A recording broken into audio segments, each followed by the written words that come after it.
What's up, everybody, and welcome to another episode of Ladies Who Bronché, the podcast where we have the conversations that people say you shouldn't have at the dinner table, but at the brunch table, anything goes, baby. I am your host, Julissa Contreras, and this week I am incredibly excited for our guest. I'm incredibly excited to have her back because the first time was a lot of fun and we broke down a lot of things, and I want to say we introduced people to pathways of decolonizing their minds. And since then, I have witnessed you really step into focusing on yourself and your own embodiment, right? We spend so much energy trying to teach the masses, and sometimes we just need to get to where we're going on our path in order to teach them through our work and through the ways in which they will witness us. And so it has been a pleasure to continue to witness you and have you back at this table. GypjaQ, who the fuck are you? My God, thank you, Jill. This is so sweet. Yeah, T down. I've been an educator for so long, like you truly forget how much you have to do that introspective work and really self-reflect and like embody the lessons that you're teaching. Like you said, like that self-embodiment has been a serious journey of mine now. Yeah, I guess as a reminder to the Bronte peoples, GypjaQ, I'm an artist, educator, a multi-hyphenated artist. Got plays coming out, records that just were released. It was just at the Apollo doing some acting shit. It's been a whirlwind of a year, and I've been spending a lot of time getting my gender under wraps. And that's not to say that there's anything static about it, but getting a better understanding of how I want to be treated out here for what it is and who it is that I am versus kind of like allowing people to do whatever since my gender is relatively fluid. So yeah, that's been the journey. That's been who I am. And I'm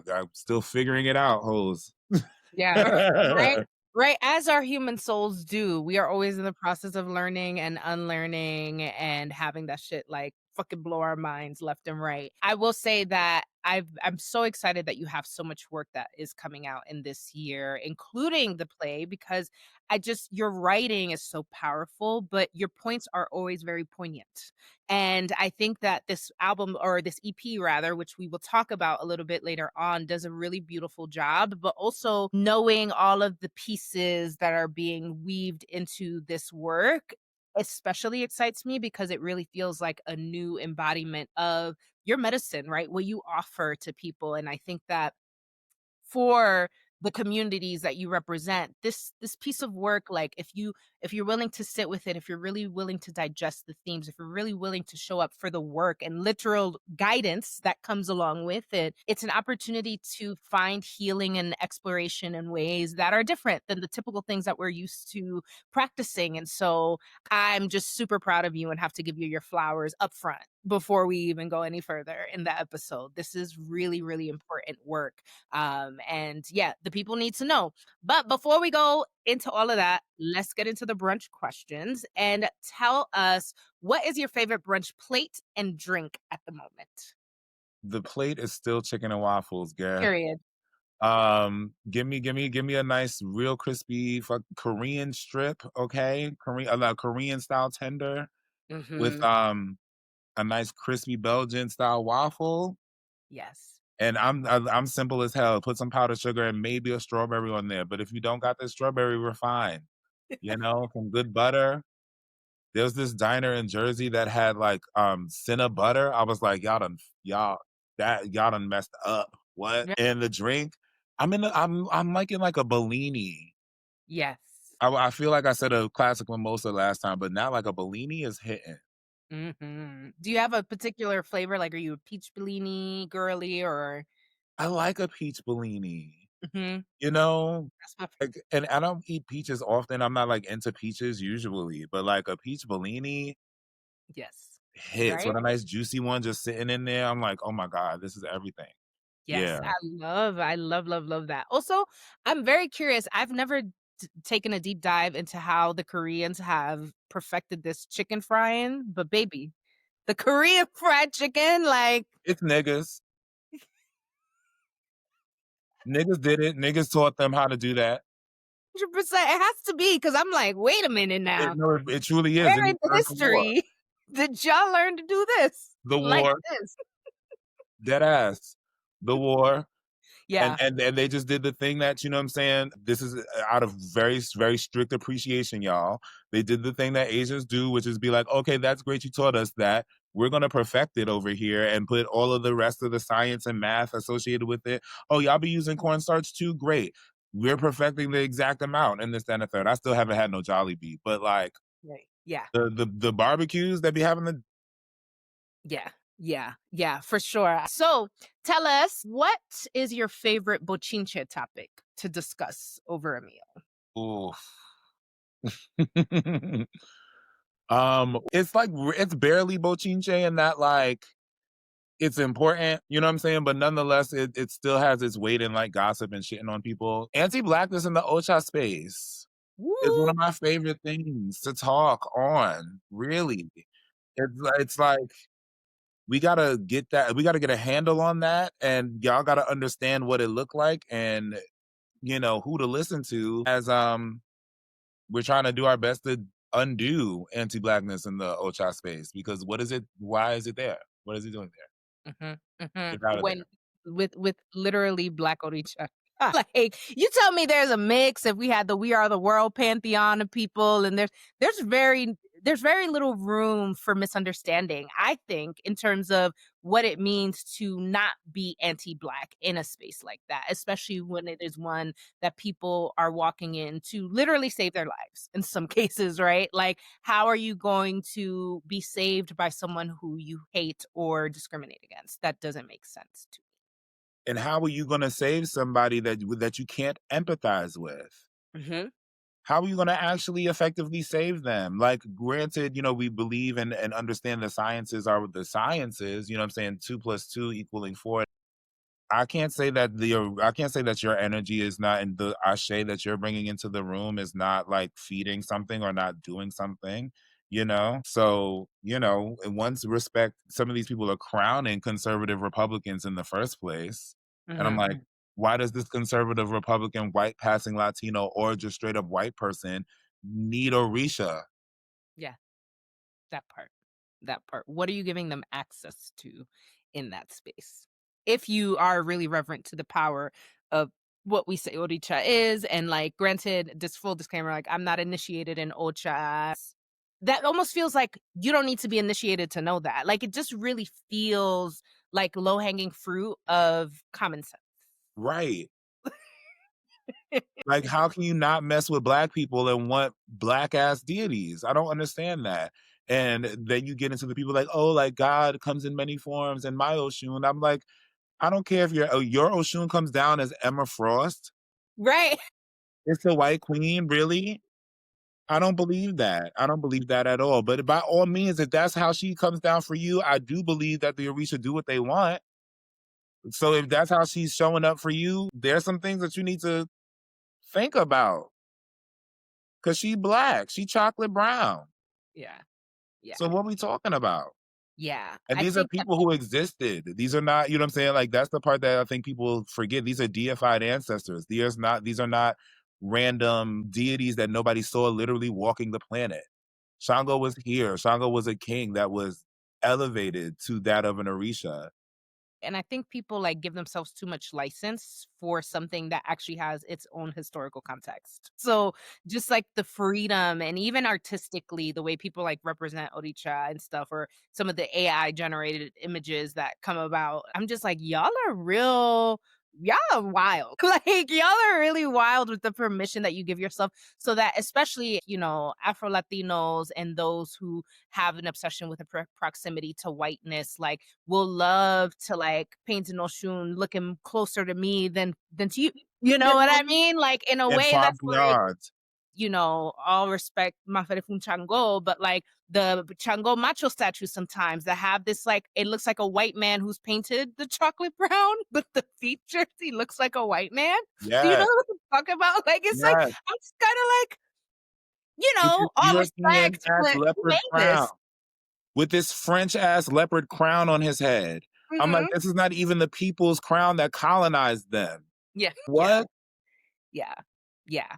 we make do with what we have, you know what I mean? In terms of people who are practicing and doing, like, you make do with what you have, but the real tea is, what is your actual relationship with your Orisha, and in what ways are you honoring the truth beyond the tools that you have? Because hello, if we want to get into it, Ocha is something that was created as a byproduct of needing to keep something alive, but it was something else before that. Even I think that nuance is lost on people, especially my white Latinos, where it's like, I get it. I get Cuba pride. I get it. I get it. I get it. But at the same time, you cannot embody the colonial frameworks into what was created in order to hold a particular kind of power that no one is meant to hold. Actually, it's not even about titles like that. It's not about us holding that power. It's about keeping that flame alive. And if it is true that we were able to have Ocha and all of Inlukumi and all these things take shape in that way because of colonization at that time, can we not make the argument that in a time where we feel we have more freedom to practice and be and embody, that we might be called to also reframe the ways we've embodied it to have it survive up until this point in order to let it to grow into something bigger in the future? Mm-hmm. Tea, and I mean, like, not to make this part of the convo longer, but like at the end of the day, so somebody posted, and a lot of times I can only speak on some of these posts because it's like I get invited to the room. I'm very selective about where I'm at in the room, just because my ability to not shut your anti-blackness down, especially in this African ass space, is it just does not show up. So if you don't want me to shut your anti-blackness down, do not ask me to come to your Igbo do. Um, but somebody posted, we have this phrase, regla de ocha, right? And they were like, oh, regla was never meant to mean rules. It means tradition.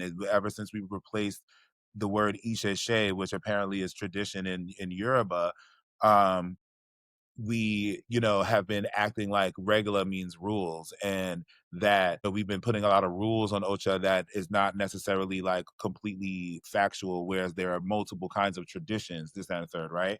So then somebody was like, why does this even need to be said? I was like, because regla is a Spanish word and is relatively attached to the root for regulations, which does not equal tradition. There's a word in Spanish that is tradition, and in fact Tradición. is literally the same word. But like, I'm like, you know what I'm saying? And I approached it like, no, like it's Spanish, like Spanish and the culture they're in would say that regla means rules in the culture. So if we're getting indoctrinated not only into that culture, but that language, there's kind of no choice but for people to consider it rules and everything that comes with that, including the defense of the rules and all of those things that are not as necessary as tradition as a phrase and a cultural marker and understanding would connote.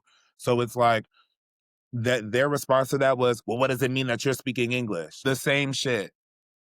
It means the same exact thing. If I came into Ocha and with a fully English speaking house and they said, so these are the rules of Ocha, I wouldn't suddenly be having to make a post to try to lift people's English speaking minds out of the culture that they are doing and act like I can imbue Yoruba cosmology into a word that is not the word. Like, that's not the word. Isheshe and Regla are not equally yoked.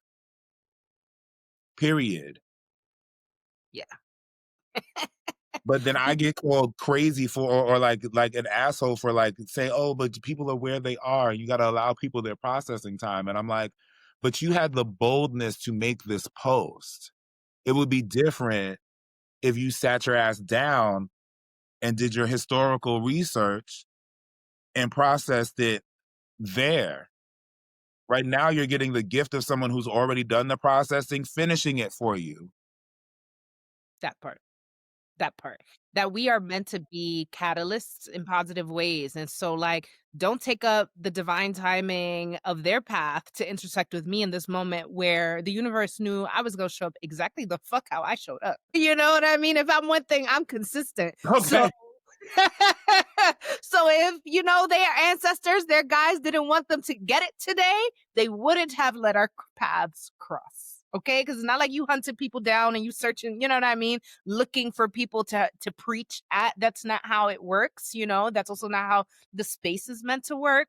And I think in such a community-based practice, we do have to begin to reckon with the fact that while there are people who hold titles and things, the community practice is a huge part of that, and that includes leaders. That includes your unlearning and evolution that comes with younger generations. Like, you are not absolved because of however many years you've been sitting crowned under whoever, like, and it's not meant to be disrespectful. Again, I am not initiated in that tradition, so I don't want to misspeak, but my soul and the Ache I do have feels very compelled to say what I'm saying. Whoa. Yeah. But 6 years tell at me. least, so I don't wanna hear shit. I've been here for 6 years, okay? And 6 is still young, but I'm awake. Anybody who's seen me as a child understands 6 don't mean shit, okay?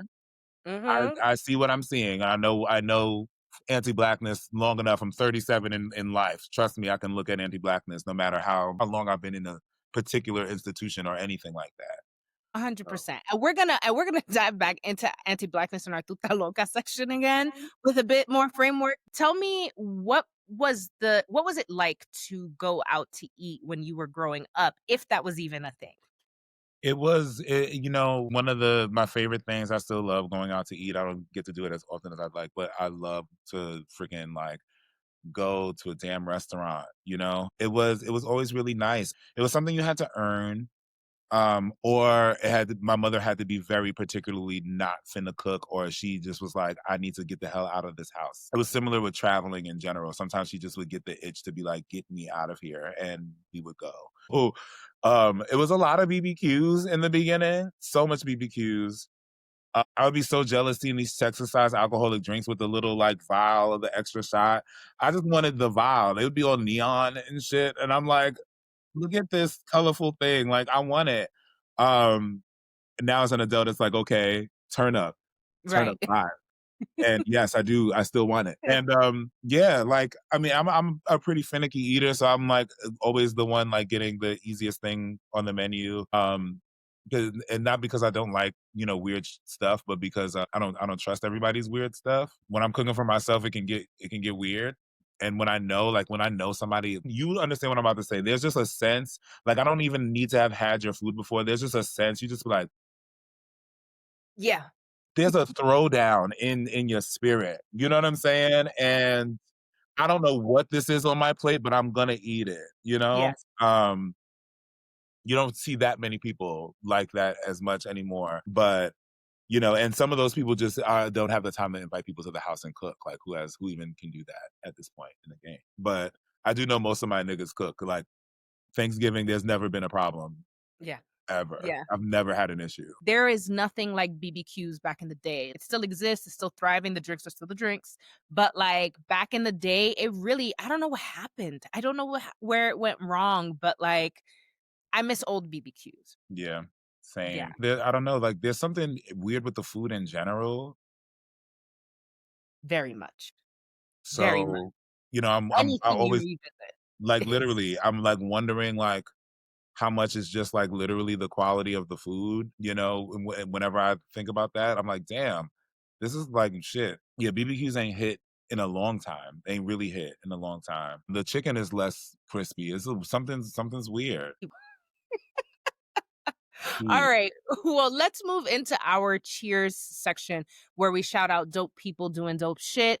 And I really do want to shout out everybody who's out here living out loud. Like, I know it sounds corny maybe, but like the level of hostility that is happening right now in the world is at a high. And I feel like it's been like incrementally getting worse over time. But right now, in this moment where I live here in Denver, Colorado, my partner, Black man from Columbia, South Carolina, and has been called a nigga twice at the supermarket on random occasions by these two very emboldened white people who just felt the need to express themselves, and him not being able to crack their skulls how he can, and so like things like that even make me realize that the climate is what it is. So I can't even imagine people who are really living further out in the extremes of what society has and has not accepted, and how it feels like having to walk in your body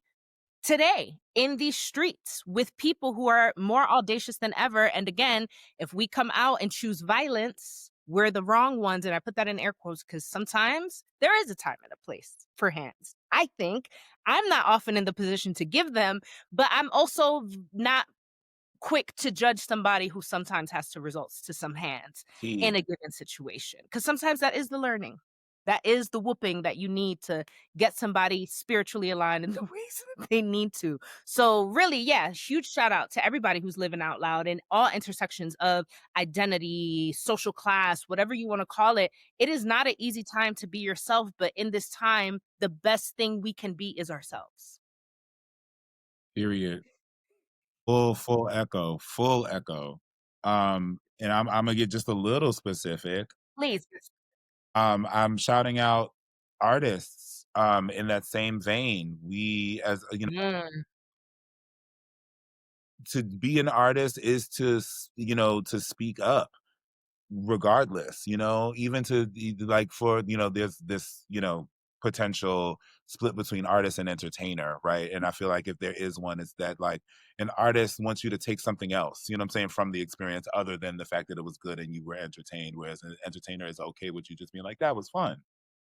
Same time, the that was fun of it all in this climate is being fought against. It's being shut down. It's like they don't want us to even have that time to enjoy ourselves, let alone integrate any content that will do the awakening thing or do the healing thing or the evolving thing or the self-reflecting thing. So I am shouting out Charlene Jean for More Than Anything that just did a reading at Apollo. That was amazing. A musical that's fantastic, about a Haitian family with spiritual gifts. I'm shouting out Zora Howard, playwright of Hang Time, who is at the Apollo right now. It is the 10th of November, but you know what I'm saying, who's at the Apollo, um, shutting it down.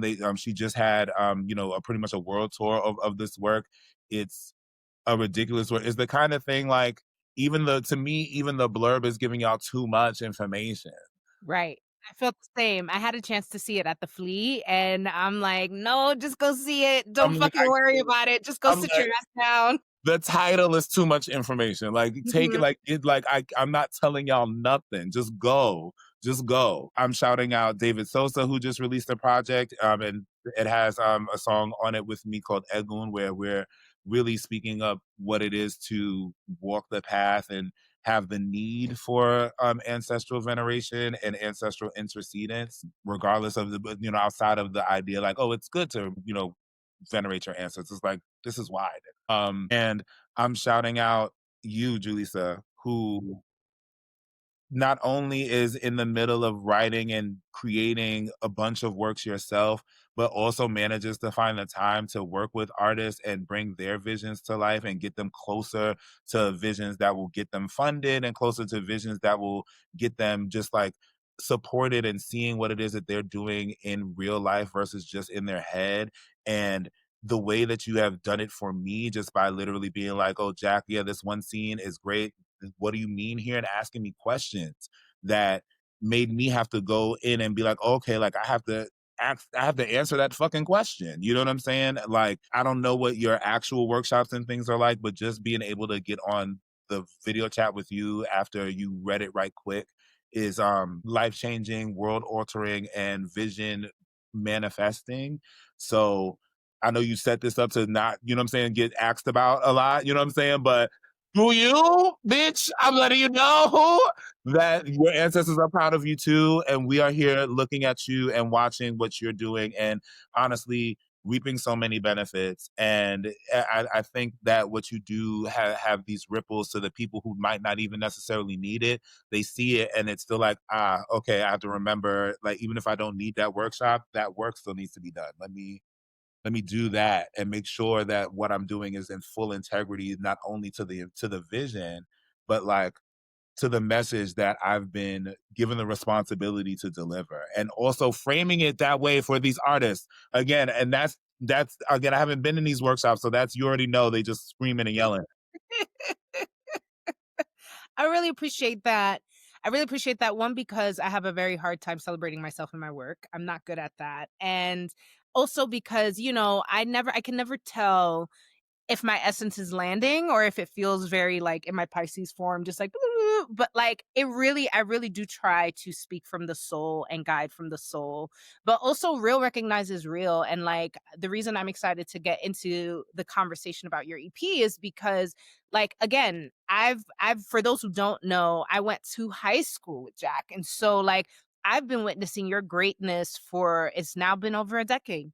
You know what I mean? And like truly like an honor to even have you regard my input, work as any of that because I will never forget. You were in that production of Hair. This was before I came into LaGuardia, and it was the first LaGuardia thing I saw because I was like, "Oh, I'm coming to the school. Let me see a thing." And you were the thing that stood out to me the most in that entire show, and I didn't even know you yet, right? And like, but there is just such a power in your work and the way that you show up that really is like moving in ways, but like it really is like I think of a storm. Like it really is just like in a way where it's like if you can sit at the eye of the storm, you are safe, right? But you still get to see and experience all the complexities of what's being put down. And I feel like you create that way, but you also live your life that way and you love that way. And yeah, you are the kind of sacred artist that we need in this moment in time, which is why I'm glad that you, against all odds, have not stopped creating in this season. So shout out to you, artists. Shout out right back to Yeah. you. Wonderful. So let us move into our Tuta Loca Es, where we shout out motherfuckers who are doing the most. And I said we were going to come back and talk about anti-Blackness because I think we have two examples of things where we see how it is both, yes, important to be critical of Black spaces, community systems, but also in some ways being clear about who gets to say what and when about these places and spaces. When you do not make room for certain truths to be addressed, you really then leave ample room for people to misconstrue a space in a way that may not be safe. So if I'm walking into that space and being like, "Oh no, that really happens. I'm totally safe here." And I'm feeling like I'm putting down a level of discernment that I should be carrying, that's unsafe. And if I'm trusting you as a spiritual leader, like that's really not the right foot to start on. At the same time, there are nuances to things. Sometimes things are a bit more complicated. So we can't let people just talk all willy nilly about what they assume about us. And if they say something that's even a hair of a truth or something that we're experiencing, to validate them in their word when we know damn well they have no ideas of the inner workings of the who, what, when, where, and why, and are probably responsible for some of the bullshit that they're even commenting on. So how dare they even have something to say? And who am I talking about? Donald Trump. You before we recorded, you put me on because I didn't even know, had some choice words about Nigeria and the corruption. Laughable. Like, yo, and you know that like really we do need to wake up who gets to say what and actually be okay with the fact that like some of y'all don't get the mic. And actually be all right that like, oop, sometimes we don't get the mic. Ooh, there's so many things. Sheesh. Narrow it. Okay. So in the Ocha space for the like yes, there's like anti-blackness, like it like anything else. Is it Ocha derived? Absolutely not. And I'm using Ocha as an umbrella term for every Yoruba cosmological tradition in existence at this moment, because that's what we would call it. Also, that's another way you can use that term. It is healing in a Black space to call out those things, just to have them called out, let alone the actual work of the getting rid of those things. Just having them called out is a healing modality, and to for self and for anybody in the room that might witness that call out, that needs that call out, to know, you know, Alafia even a little bit, and to know that she absolutely was calling y'all niggas out right in the room. You know what I'm saying? Like, absolutely. To be that girl on, you know what I'm saying, in the Lukumi side of the situation. But to say, because my padrino don't speak Spanish that well, and in a joking manner to call him white for not speaking Spanish in this African space where none of us speak Yoruba Right. Ooh, talk about it. is Yeah. crazy talk for me. And I'm gonna let you know that even though it's a joke, and 9 times out of 10, between the two of us, my godfather can take the joke a lot easier than me. Okay, I'm still gonna let you know, absolutely the hell not. when elders are in the space talking about the abuse that they received and how that taught them, and they're trying to uplift that abuse as a methodology for which let them learn the tradition more solidly and quick, simply because people are doing something that like is not any way harmful, but is nonetheless like something from somewhere else. You know what I'm saying? Showing up in the room that everyone within this particular region of the hemisphere is indoctrinated into, regardless if they practice that situation or not. That shows up, and you're like, oh, my godfather would have slapped my hand out the sky if I did that. So this is when I get to say, well, aren't we lucky that we have you to teach us not to do that without having to hit us? Mhm. Put silence to before the room. Because guess what? If anybody deserves the mic in this motherfucker, I don't give a fuck how old I am. I deserve the mic. Because the truth of the matter is, people like me, two-spirited people, were the people who were the priests. That talk about it. Talk about it. And my Across chocolate brown across Aboriginal cultures. And my chocolate ass deserves the mic doubly for being chocolate and two-spirited in this space. Period. The fact that there are not enough Black women, cis women, who speak up in these spaces, the things that I've heard, which is my job to hear as a two-spirited person, if you know your history, the things that I've heard, because energetically I am that safe space, and I'm supposed to be that safe space for women and men to come and give me their gendered problems. For me to then be the bridge to be like, hey, so Black women are saying this, for y'all to not listen? Ooh. Mhm. Mhm.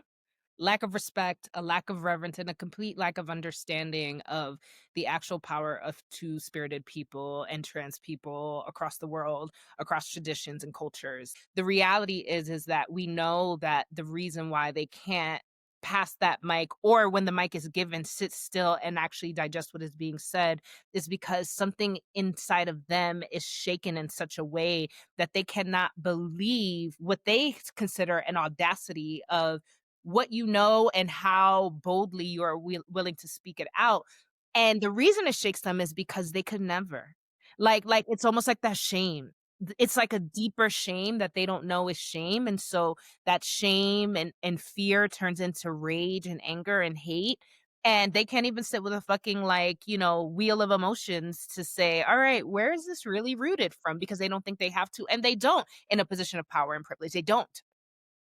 And that's why they Mm. don't, because they don't actually have to, as the world is structured in this way. But when we are trying to talk about Black spaces or in our communities and what we know about our communities historically, like we need to make room to have those conversations. The same way somebody will sit your ass down and be like, oh, we came from kings and queens and da da da, and like decolonizing Eurocentric history.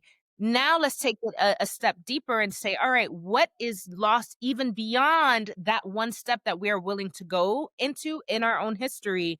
And how do we dissect that and really address that? Because it's important. And it's also important to combat the ways in which we see the manifestations of whatever critique people have of Nigeria and the government and the corruption. Like, by what means did it become this way? It takes You talk know? for me, it takes talking about it like that first. It takes somebody not having to come in and be like, wait a minute, hi, Nigeria wouldn't be a thing you could say. You just literally couldn't say the word Nigeria had it not been for colonialism. There would be no Nigeria.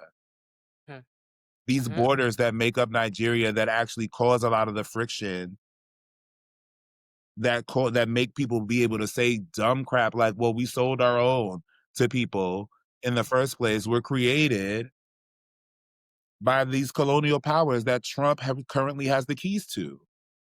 Yep. So, Yep. like, how are we then posting such a thing and saying, well, Trump is a little bit right, but the West is partly responsible for what's happening there. So I don't know how to feel. It's the same thing that we see a lot when people talk about Haiti. First of all, it's talk Yes, about intersections of what we're talking about. One, in the defiance and power and walking away from a system and tradition that is African and Black because it doesn't want to hold itself accountable versus allowing colonial mindsets to come in and have commentary on something they have no place speaking about.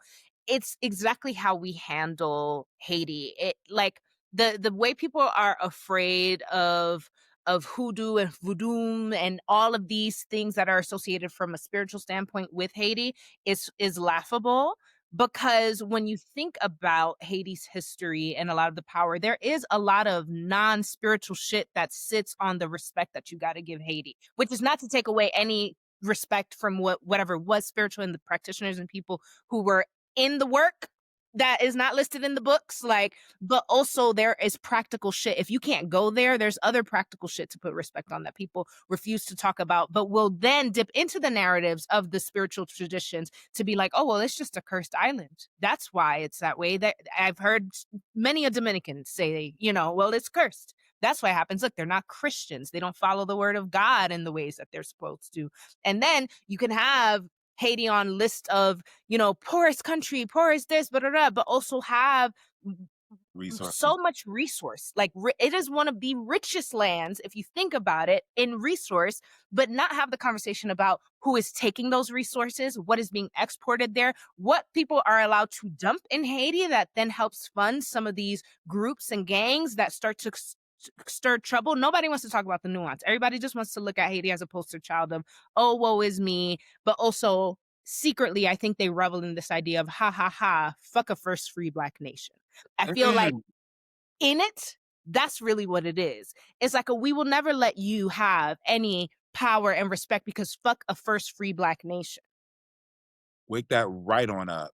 You know what I mean? Like, to then be sitting next to DR, which is a whole other conundrum of things. And there's another episode where we talked about, how this idea that, like, yes, not every Dominican is Black, but the culture that has shaped Dominican Republic is a Black culture, right? And so, like, when we say Dominicans are Black, what we're actually saying is, like, yes, the culture and a lot of the things that people, revere about Dominicans, from the food, from the music, and a lot, it's all that. And does it have Taino influence? Yes, absolutely. But still, from an indigenous people that were enslaved and brought over, that connected with an indigenous people who were on the same type of time about what their relationship was to land and space.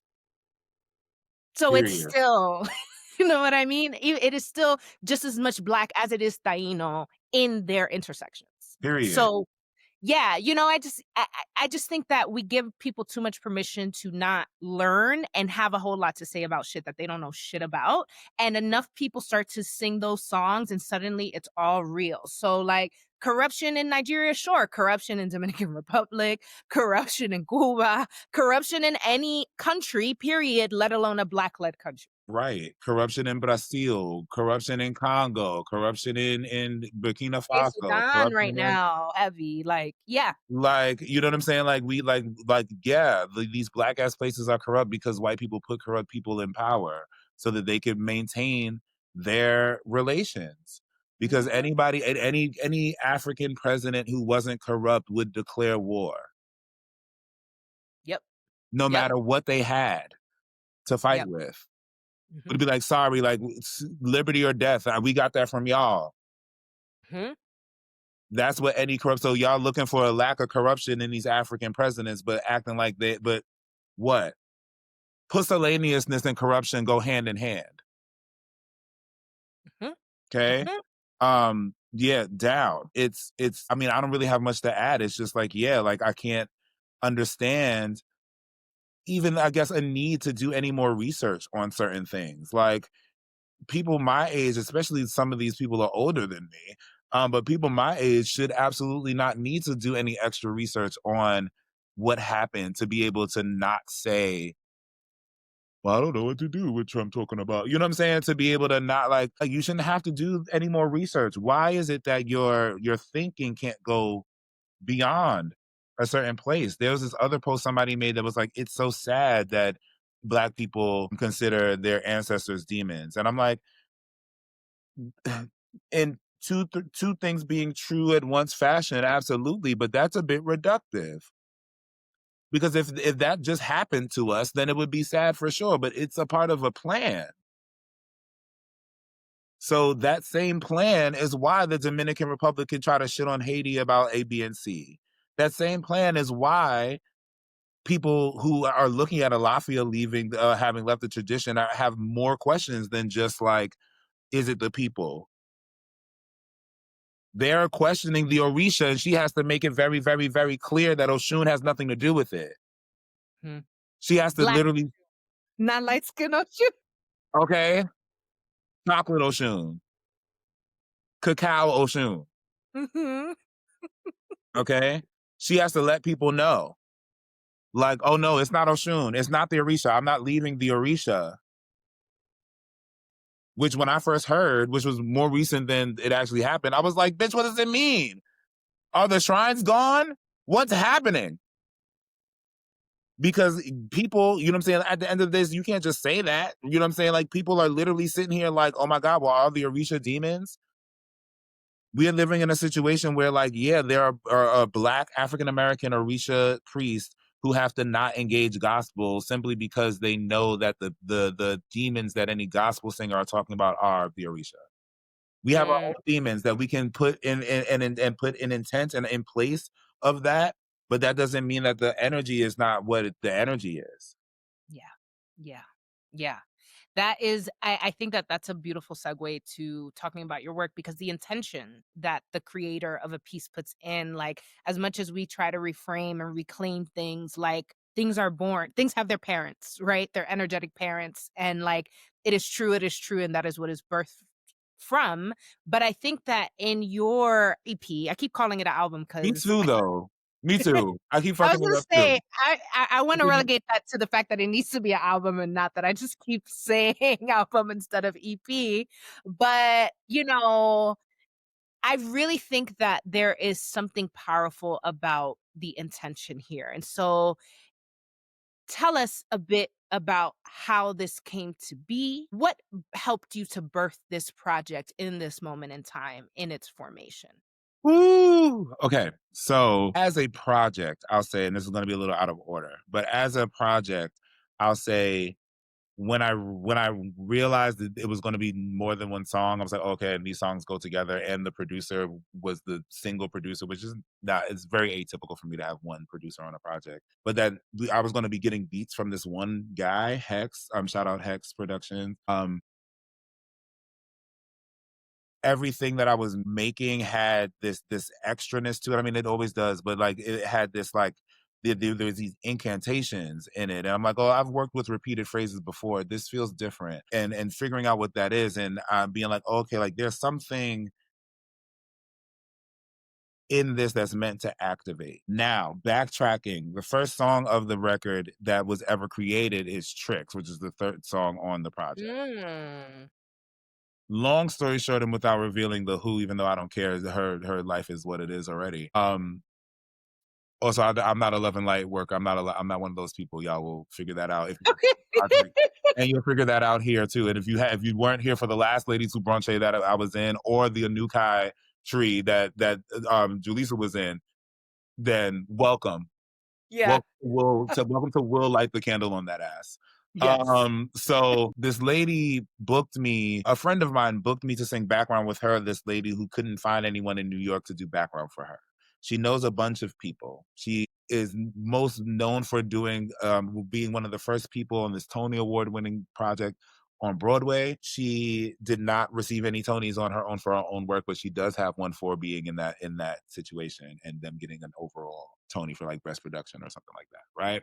So she sings her ass off, right? So talent notwithstanding, she sings her ass off. First rehearsal, she comes in doing weird shit. Like me and my friend are literally practicing with her music director, and she comes into the door with the phone blasting some other song, singing that song full voice, and is like trying to coax us to just join her. And like, okay, like we did it, like we know the song, so we did it. From there on, it was just microaggression after microaggression after microaggression against me. I didn't understand what was happening. She says that she's going to pay us during sound check, right? I'm like, great. We don't know you. You've been microaggressing me down the whole time. Get that. That will feel really good to be able to do the performance already having been paid, right? Then she texts us the day of. Mind you, this is a 3-day process. Rehearsal in the middle of the week, There's another rehearsal where she did tons of microaggressions the day before the show and then show, right? So she texts us that we'll get paid after the show. It's a measly 300 bones each person. And I say measly not because, I could just pay, the amount of people that she had performing $300 each. But if I was to be certain that I was receiving the money after the performance, I could at least pay one of you before the performance. Everybody else has some other relationship with you, even though the person who hooked me up with her did not have this like a close relationship with her. She knew her a little bit, right? So everybody else has this really close relationship with you. You have not been throwing jabs at them the whole time. I'm like, I would like to get paid before at soundcheck as agreed upon because that's what I agreed to. You know what I'm saying? And we shook on that, and that's what it was going to be. We were at rehearsal. You said that live and texted us to the effect afterwards. I literally shook your hand. It's legally binding, right? So she's like, "Oh, Jack, it's not that serious. It's going to be." I was like, "No one said it's that serious, but you're saying this, and I'm saying it'd be better for everyone if you paid me beforehand because nobody wants me chasing them afterwards, whether you get to pay us before or not." You know what I'm saying? Not a threat. I'm gonna be calling you every hour on the hour.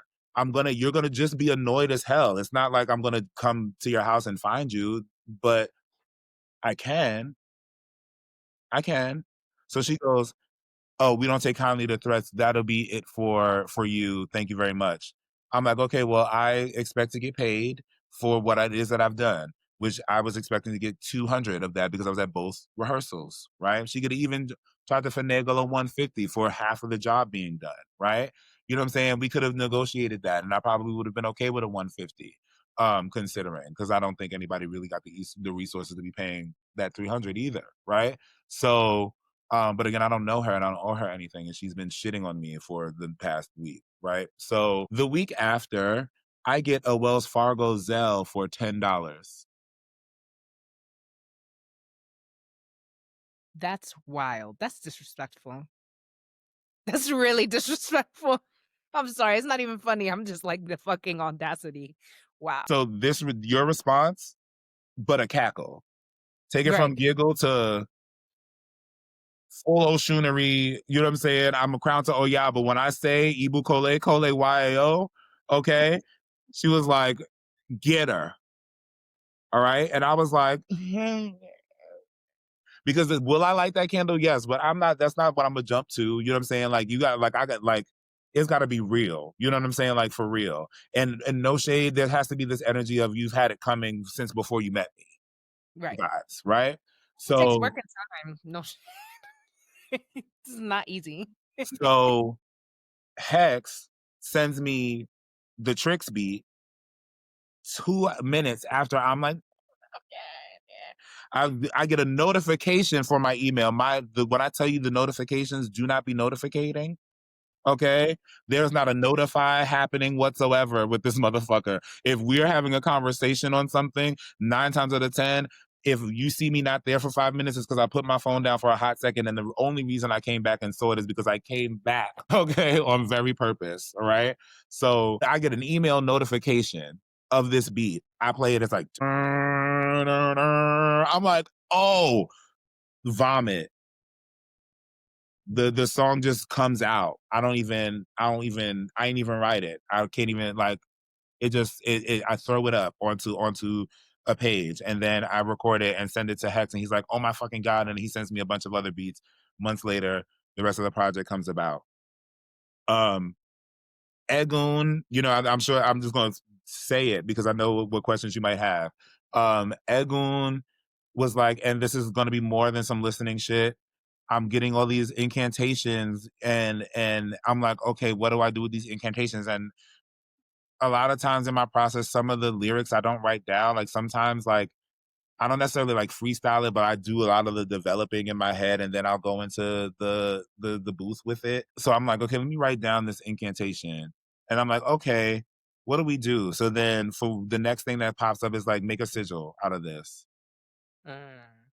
So I make a sigil based in the chaos magic methodology of using the initials of the phrase in question. And I start making these sigils. I'm like, what is this about? Then I remember There's this grimoire that they gave me to write months Mm, before getting in league with this woman in the first place to have everything else fall into place. I was at the dentist's office with a toothache that was felt like it was taking me out of here. I was like, mm, "I'm dying in this motherfucking hospital room right now." That's very much what is happening.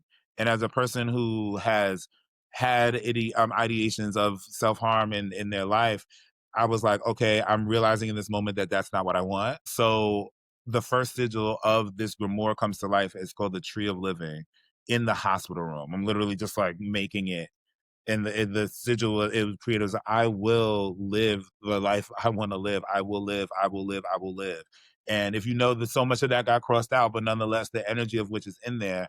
So then realizing that these sigils are being made for the record, hmm. I'm like, huh? So you know me, I'm like, okay, I could just like try to hear this from y'all. We gonna divine. We're gonna flip some shit. We're gonna pull some shit, right? And they're like, yes, nigga. My ancestors will shake me. They're like, yes, nigga. You are getting that. Yes, A plus B is equaling C. I'm like, heard, copy. So these sigils come to life and how to work with them become extremely clear. I go to Divine and they're like, don't fucking talk to us no more. Just do it. Julissa knows that I'm like, I want things to be perfect. So I'm always like, do the Hmm. extra questioning and the making sure. And they were like, do it, get out of my face, do it. Right. So I'm like, fine. I'm getting it done. I'm seeing, oh, okay, the eye needs to be activated this way, the beast of burden this way. The titles are just happening.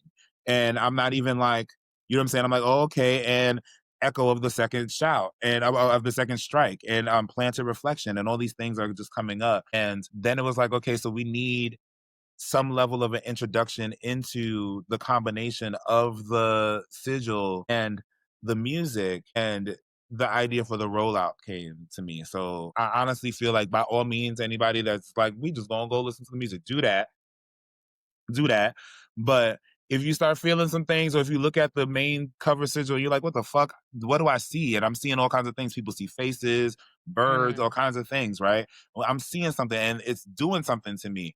Then I would suggest before you do even try to get the grimoire, because it will be on sale soon. And this is a first edition pamphlet kind of vibes. There will be way more sigils than the 6 that are available now. Go look at that rollout. Go look at that rollout. It's on Instagram the clearest, I think, and it's more easily scrollable on Instagram than anywhere else. Go look at that rollout, go read those captions Yeah. and get that information. And then the stuff that's in the grimoire will be even easier to digest. It's all in the grimoire, but it'll be even easier to digest if you just go through the rollout. And through that rollout, it was like, okay, we need this visual meditative experience again. And I went to go, I literally, Julissa, I literally went into my fridge to get the Obi. Literally went to the shrine and felt fire and was like, don't ask us shit. Through and got Oyekun immediately. I was like, I'm tired of y'all. I just wanted to know. They're like, we're tired of you. We told you already. Feel me? Like, do it, right? So that's how this all I came about. I know it's very roundabout and out of order. That's how this all came about. The connections are deep. The 4 sigils that are connected to each song come together to create a 5th sigil. That is the methodology that I work with in general as an artist, but like it's just way more active in this project from a spiritual and I would say straight up witchcraft sensibility for sure. Would you invite then the girlies who don't know a lick or practice any brujeria or don't even know what a grimoire is in the first place? Like, what are some of the how do people invite themselves to the work in that way? Because there is still medicine in there for them. Yeah, like if look, even for the Christian girlies who are anti witchcraft, right? My ancestors are Christian too. Some of them died Christian and remain working in that fashion. I mentioned gospel because like as much as I understand and feel even some of the things that these other Olochas feel for not listening to gospel, my ancestors would be like, if you don't fucking turn that John P. Key on right now. Yeah, play that Oya song. Put that John P. Key on right after. Thank you. And yes, you can put Asohana on after John P. Key. I don't care. You know what I'm saying?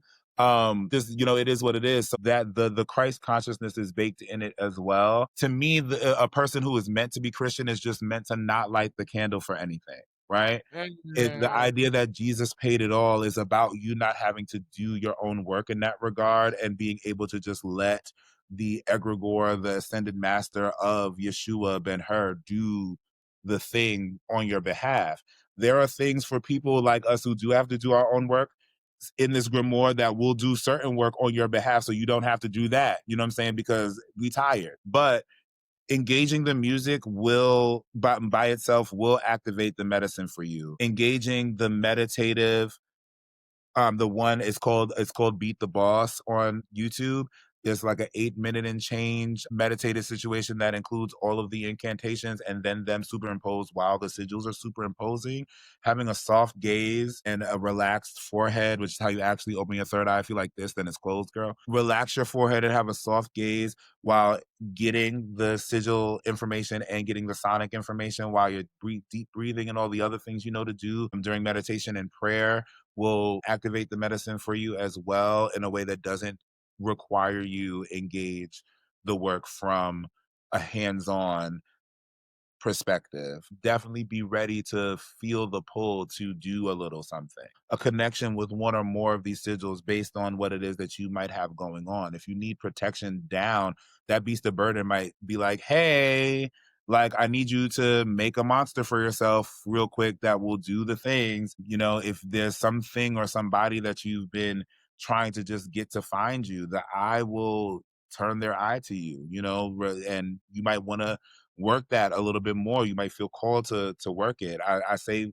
go into it. For my Christian girlies, the Bible said you will do, Jesus himself, excuse me, said you will do works like this and greater. Mhm. Mhm. He was I talking love about that. healing the sick. He was talking about exorcising demons. He was talking about walking on water. I think what's really sacred about the work and the fact that it came from a surrender of, okay, this is what's happening. Okay, this is what I'm being led to do, is that is the confidence that you need in order to walk on said water, right? We always have to be like, oh, the confidence of a mediocre white man. Fuck the confidence of a mediocre white man. Like, there is something really powerful about being connected to yourself and in your intuition and your guides or whatever, like the layers and layers and layers, right? Because I feel like whether you believe in your ancestors or not, like the intuition is like the tool or the wheel inside of you that will always turn. And you might just call it human instinct, call it what you want. They will always use that mechanism in order to guide you, right? And so to have really surrendered to what that is, on top of the fact that there are layers of your own practices, because you could have just made an EP, you could have just had the 4 tracks and been like, here's the music, enjoy.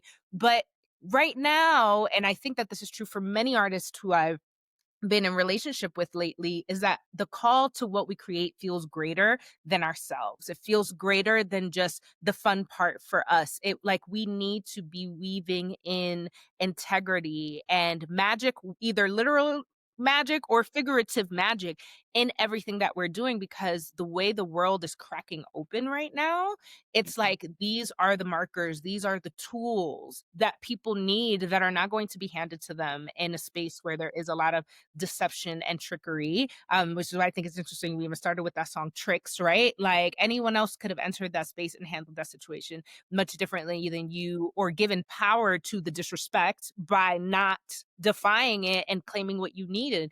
Even outside of Tricks, there's other tracks on this EP that really speak to the beauty of duality and two-spiritedness, and also just like what it means to, I don't know if harmony is the right word, but like there's certain ways in which the music and your voice and the way that there's this distortion that happens in certain moments. There was a moment I was listening to one of the tracks and I was just like, "Oh, I could feel the energetic pull of what that distortion and that harmony is doing."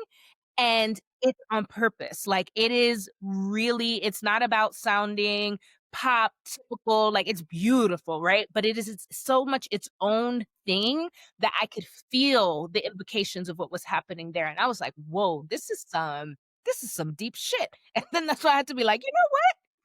I'm proud, but also, like, you are doing the work." What's your favorite song on the EP if you Ooh. have You know, it changes. It changes. I think right now I'm in a rose mood. Like a rose, the final track a is Rose and No More Goodbyes are my 2 favorites, just yeah. I love No More Goodbyes too. No More Goodbyes was like I mean, like I feel like the month of September, each track got its week, you know? mm, And then like by the time October happened with the rollout, I wasn't listening to it. I was like, I'm not listening to it. We were still getting final mixes and stuff, so I wasn't listening to it until it was a mix that was coming in my direction. But like, yeah, like No More Goodbyes.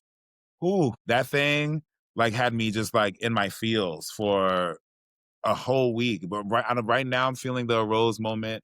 There's just a lot of trans feminists going on in my life. A lot of trans femme exploration happening. That I need the medicine of a rose to remind myself, that like even if I do have to like go through it and validate myself in this journey, that it's valid. I want this work to like reach people because there's this need in the African traditional space, there's this sense that African Americans in particular, but people are coming to Orisha with levels of entitlement, right? And they're not wrong. The issue at hand is, at least when it pertains to African Americans, they're running into these people at a point in their decolonization process where entitlement is exactly what they need, mm, where worthiness doesn't actually take hold until you feel the kind of immature baby sense of mind, right? Like these people are coming to these babalawos and these oriates in the mind phase. And it's a great place to be. Toddlers have to be there for a reason. They have to understand levels of possession, where they have to give it up. They have to feel the pain of something actually not being theirs and all of that.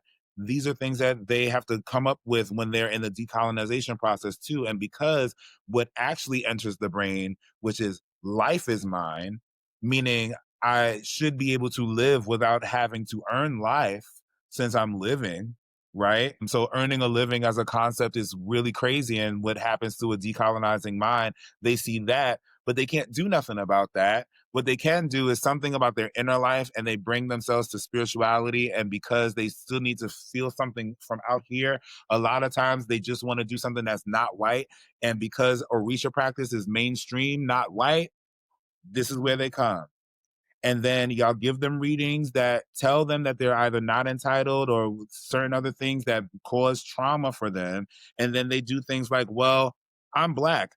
How is this white passing person typically telling me I don't have no place here, or telling me that I gotta pass a bunch of gates and I gotta spend a bunch of money and I gotta do all of this stuff to be able to get this information? No, fuck it. I am a child of Shango. I am a child of Oshun. The end, I am Yemaya even. Some people go as far as to be like, I'm her, right? And as an initiated priest, absolutely not. right. Like, you know what I'm saying? Like, I hold your hand when I say like, baby, no, no. But you're entitled to that thing that you actually feel entitled to, which is the work. You're entitled to being able to have spiritual command of your own. You're entitled to being able to wield spirit in a particular way. And frankly, yes, you are entitled to a pantheon of spirits that will do what you need them to do. Unfortunately, most of those spirits are behind gates that make you not entitled to them until you initiate. So, up until you feel entitled to the methodology that your ancestors put forth, which includes the initiation, until you can get into yourself that you are entitled to the orthodoxy,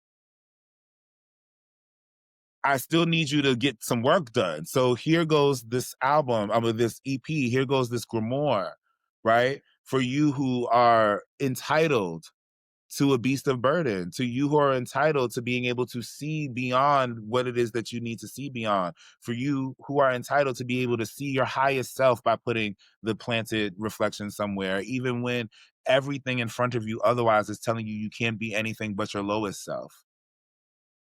I feel blessed as hell to be able to have matriculated through the Orisha process to when I feel down, have Oya snatch my wig. And even sometimes, though I have to reprocess and it's not an immediate fix, to be in the presence of people who know Oya's Ashe enough to be like, yes, Jack, you embody that Ashe. Yeah, you walk in the room and it's a tornado. And sure, yeah, people are unsafe, but the niggas who get to the center, those are the niggas. Mm-hmm. To be able to hear that and have her respond beyond before I get to like put my own ego in front of it. You are entitled to something like that now without initiation. You just can't act like you went and spent 40 days and 40 nights in the desert and came back with a leg. Wow, that did not happen. Mm-hmm. Mm-hmm. And also in a lot of ways, I think that there is this, and you spoke to it a little bit earlier, where it's like where they're coming from with this entitlement is from something bigger. And so like you got to put some respect and you got to unpack the layers of why that entitlement is there, and having the self-awareness that some of that entitlement can, in some cases, not for everybody, still be holding on to practices that are actually disrespectful for what it is that you think you are about to walk into, and not just from a standpoint of, oh, well, I am a Black person. Yes, you're a Black person. And some of the practices aren't actually connected to the root of who you are and the power that your people hold. So if you're going to hold the power properly, you have to deconstruct some of that to hold it properly. And so the process of initiation, throughout different ATRs, from the bits that I know, from things that I haven't walked, it seems to me that there is this humbling process, this returning to a childlike wonder of allowing yourself to be reborn again, to really form and take shape in a way that is your true power, and not just the power that you're constructing based on the things that you've had to survive up until this point, because some of that stuff actually takes away from your power. So we want you to let it go, not because it means that you are any less entitled to the thing. Indeed. Yeah. Period. Yeah. But Yeah. unfortunately, you got to wield your entitlement first. Mm-hmm. And I managed to go through many decolonization processes growing up. You know what I'm saying? Like before a nigga hit whatever people want to call adulthood. So I had the privilege, and there's plenty of things that, are traumatic associated with it for sure. But I've had the privilege of having that entitlement at an age when people were like, well, of course, this motherfucking teenager's got this entitlement. God damn it. You know what I'm saying? And they just had to deal with it because it's like, no, fuck you. I'm an angry teenager who is entitled, bitch. You know what I'm saying? But got there. I wouldn't be in Ocha if I didn't realize that I was entitled to the Holy Ghost, Mm-hmm. because I wasn't catching it in church. I grew up Pentecostal, was not catching it in church, but gave up Christianity at one point and was like, I don't know how. I can't put my finger on it. I can't tell you why. But I'm entitled to the Holy Ghost, goddammit. Yeah. Yep. And found Ocha, and because I respect school to some degree, you know what I'm saying? Like, it was like, oh, okay, I got learning and shit to do. I got to graduate. To graduate, that wasn't a problem for me. But I understand where it's a problem for some of my people. I really do. I really do get it, especially for the people who are particularly gatekeeping that. So come get the tree of living so you can wield your entitlement, so you can have that power. And I really hope that through working this grimoire, specifically the grimoire, I really hope that that shows you how important tradition is, and that what's happening here is an orthodoxy, even though it's new, and even though you don't need, you know what I'm saying, to spend a whole bunch of money or to, you know what I'm saying, have a whole bunch of people working on you in order to work it. Right? It's still an orthodoxy. You will at some point run into somebody who is also working the tree of living method, and y'all should be able to compare notes. See some similarities in how things work and this, that, and a third. Perhaps some differences as well, but similarities more than anything. And that should make you be like, oh, well, yeah, like I still feel the need and the pull to get Orisha, or I still feel the need to come into Palo and get Inkisi or the Loa from Fudun or whatever, and feel the respect for yourself and for your own ancestors and what they put forth to go through those gates. I love that you said like your people are going to come across each other who are using this methodology, and think of all of the different pieces of this work, the music, the grimoire, and everything else that will layer itself into it. Those tools that have been gifted to you through somebody who has had to walk them and embody them in a particular way.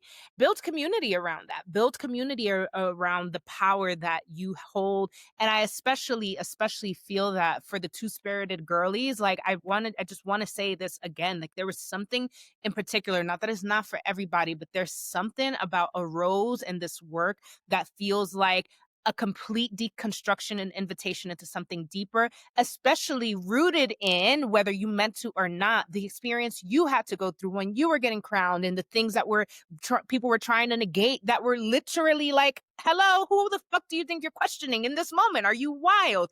Yes, they are wild. And so I think the space that you're holding here in order to really step into that spiritual power feels especially ordained toward two-spirited trans community in this works, but it is for everybody. But I just want to echo that because I think it's important when the girls know that the work is for them in a different way and not just something that's for everybody. Like there is something special in here, and I think it's super important that they come and get that magic as well in this moment in time when we do need to get together in community, where we do need to be aligned with certain methodologies to be able to say, how are we moving through this battle? If we do live to see the moment and day where the battle cry is a literal battle cry, and not everybody is going to be out here up in arms with literal arms, what is your weapon in that space?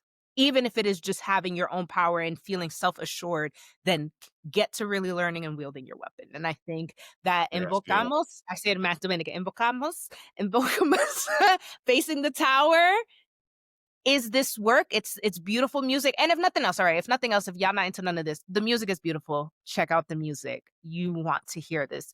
GypjaQ, thank you so much for coming on here. Let us know, where can we find you? Anything coming up that we can support? How can we continue to support this work? Rail. Oh my God. Okay. So many things. So GypjaQ will get you all of my GypjaQ work, specifically on all platforms in which streaming and buying can occur. It will be Jack Fuller for the Grimoire. Jack Fuller, very particularly, is a more expansive artist. I would say like Jack Fuller writes everything and GypjaQ is the performer, if that makes sense. So like GypjaQ being the Whitney to like, or the Dionne Warwick to Jack Fuller being Burt Bacharach. So all of that behind the scenes stuff is like a Jack Fuller situation. That's why the Grimoire is that. There's a play that I'm working on, I've written, called A Few Ways It Goes. It is producing in 2027, either winter or spring 2027. Keep your eye out for that, please. Hit up La Mama with a donation if you got it. It's going to be at the La Mama Experimental Theater Company. Hit up La Mama if you got a donation. We need it.